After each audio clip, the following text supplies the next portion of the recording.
कि सुशासन, यह नीतीश कुमार जी ने सुशासन स्थापित किया। यहाँ कोई बुलडोजर इशू नहीं है, ना मेरा नाम बुलडोजर है, मैं सिर्फ सम्राट चौधरी के नाम से जाना जाता हूं, इतना स्पष्ट रहिएगा।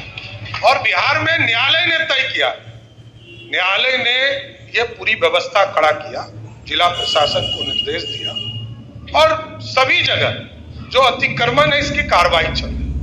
माफिया पे तो कार्रवाई होगा ही, चाहे वो जमीन माफिया हो, बालू माफिया हो, शराब माफिया हो। नीतीश कुमार जी के नेतृत्व में कोई बचेगा नहीं, इतना जरूर गारंटी देना चाहता हूं। और कोई भी गरीब हो, एकदम सरकार तो जमीन भी देती है।